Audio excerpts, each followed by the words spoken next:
మాజీ మంత్రి అనిల్ యాదవ్ చాలా క్లియర్గా ఉన్నటువంటి కాన్సెప్టు ఏంటయ్యా అంటే, అనిల్ యాదవ్కి సంబంధించి నెల్లూరు జిల్లాలో ప్రత్యర్థుల భాషలో అతను చిన్నపాటి రౌడీ, దౌర్జన్యపూర్తిగా వ్యవహరిస్తుంటాడని ఆయన్ని తీసుకొచ్చి ఈ దఫా పల్నాడుకి ఇచ్చారు.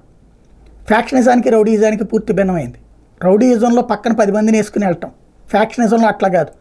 ఏ క్షణంలో ప్రాణాలు తీస్తారో తెలియదు. రౌడీయిజంలో హడావిడి ఉంటుంది, ఫ్యాక్షనిజంలో ప్రాణాలే ఉండవు. ఇప్పుడు తాజాగా జరుగుతున్నటువంటి ఏదైతే పల్నాడు ప్రాంతానికి నరసరావుపేట పార్లమెంట్ సెగ్మెంట్కి ఆయన పోటీ చేస్తుంటాం, అక్కడ పోలీసులు తనకి రివర్స్గా పనిచేశారు.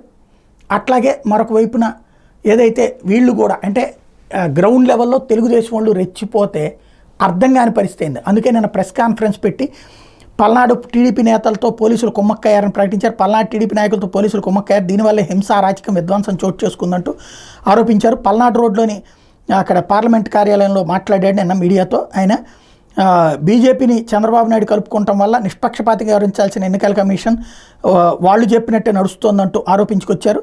నరసరావుపేటలో ఏకంగా ఎమ్మెల్యే గృహం మీదనే దాడి చేశారు. చిలకలూరుపేట పెదకూరపాడులో జరిగిన దాడుల మీద పోలీసులకు ఫోన్ చేసినా ఎత్తలేదు. బీసీలు ఎస్సీలు ఏజెంట్లుగా కూర్చుంటారంటూ గురజాల నియోజకవర్గంలో కొత్త గణేశన్పాడు, కేసానపల్లిలో మహిళలన్నీ కూడా చూడకుండా కొట్టారు. సత్తెనపల్లి నియోజకవర్గం మాదల్లో మంగళవారం దాడి చేసి ఇల్లు వాహనాలు ధ్వంసం చేశారు. పాకాలపాడులో అక్కడ కాళ్ళు విరగొట్టారు. అధిష్టానం నుంచి వచ్చిన ఆదేశాల మేరకే టీడీపీ గుండాలు అరాచకాలకు పాల్పడుతున్నారంటూ ఆరోపించుకొచ్చారు. ఐజీలు ఎస్పీలు తాము ఫోన్ చేస్తేనే ఎత్తలేదని, సామాన్యులు ఫోన్ చేస్తే ఎక్కడెత్తారని ప్రశ్నించారు. కలెక్టర్ ఫోన్ ఎత్తినా స్పందించేలోపే ప్రత్యర్థులు పని ముగించేశారని చెప్పారు.